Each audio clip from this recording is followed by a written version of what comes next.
I'm waiting for someone from Facebook Marketplace to show up. They've got a little bit of a unicorn bike here, so if it's at all decent, I'm going to grab it.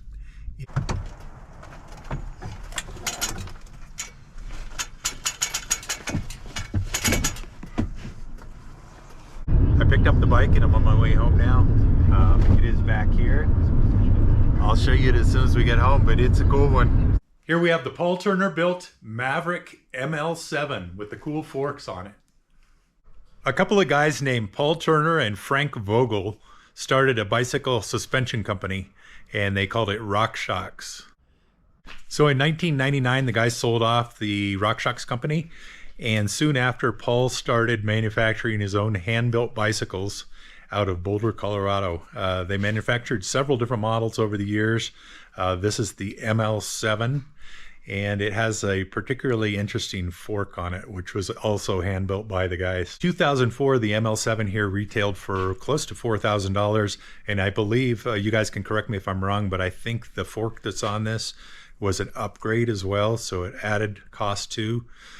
So this bike probably cost somewhere between $8,000 and $10,000 in today's money back in 2004. So it was an expensive bike, but they were all handmade and by one of the best suspension guys in the business at the time. Let's look it over and I'll show you what I got here. This bike unfortunately has definitely sat out in the weather for a while, between the seat, super rusty chain, the rims that are pretty much shot, all of that.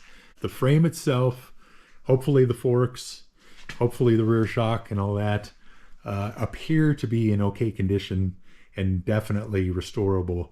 So really what I bought this for was for the frame and fork, and everything else. The majority of pieces and parts that are on this bike are going to need to be replaced. Consumables are definitely, shot.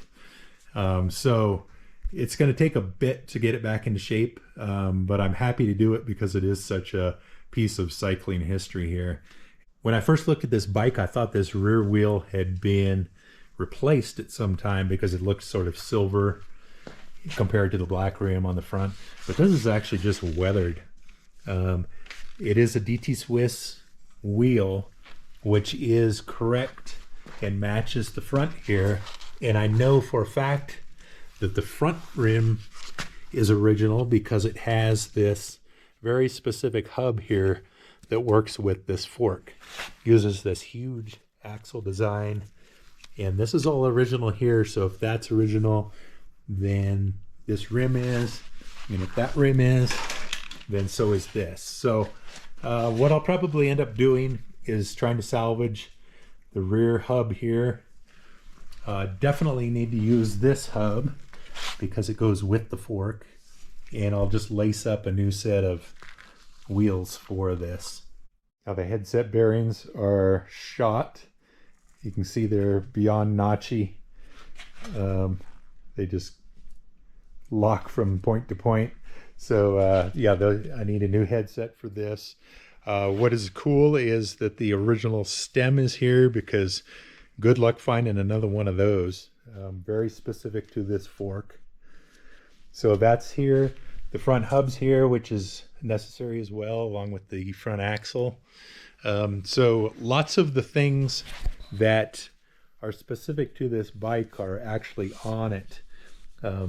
This says Maverick on it, and it is kind of a hard one to find, I'm sure, because it too is specific to this frame. Now, if you look at this seat tube design, angles way back like this, and they did that intentionally because they were thinking as you raise your seat, it also lengthens the top tube length. So the taller you are means you also generally need more reach as well. So that angles back to lengthen top tube length as the seat comes up. So this is a really unique design on the rear suspension. You've got a shock coming up too. If we look at this, it's got a huge shaft in there. That comes up to the frame. You've essentially got one pivot point here, and that is ahead of the bottom bracket. This linkage piece here between your rear stays, the shock, and the frame is actually made of magnesium. And it's got some built-in cable stops and guide for your front derailleur. And just kind of an interesting design there, but a real light magnesium piece in there. Everything else is, of course, aluminum. This has the original Thompson seat post, which is right. The carbon fiber cranks here, we've got an issue with.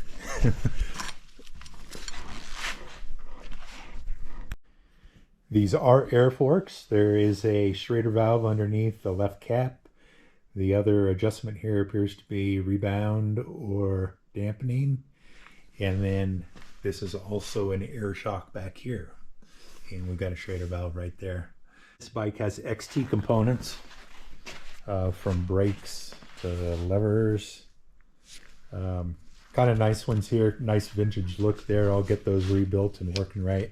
Right now there's nothing on either one of those. They're just dried out and not doing anything. XT on the rear as well. I may try to track down XT derailleurs rather than having the SRAM on here. May also try to track down a set of XT cranks. It'd be nice if everything were the same. The finish on this aluminum frame is interesting. I believe that is a glass bead finish. They bead blasted this just to give it that funny texture and that sort of almost iridescent look. What I will do is in the areas where there are some scuffing, say right here where a cable rubbed, I'm going to try to bead blast that, see if I can't blend that back in with the rest of the finish. Some of the places where this bike has been leaned up against things. I am happy to say that there are no dents on the fork or where the fork contacts the frame. Because when this turns all the way, it actually hits there. And in that spot, we've got no issues on either side with denting. So it doesn't look like anybody actually ever crashed on this. There's a decal here from Aspen Velo in Aspen, Colorado. That's where this bike was originally sold. When I first looked at this bike, I thought, uh-oh, the front forks are bent because this wheel is turned way off to the right side here. And then I realized after I got home, I was still willing to take a chance on the bike and chance that I could straighten everything if I needed to. But when I got home, I realized that the axle on this side is ahead of center line, which is exactly where it's supposed to be, a leading axle on this fork.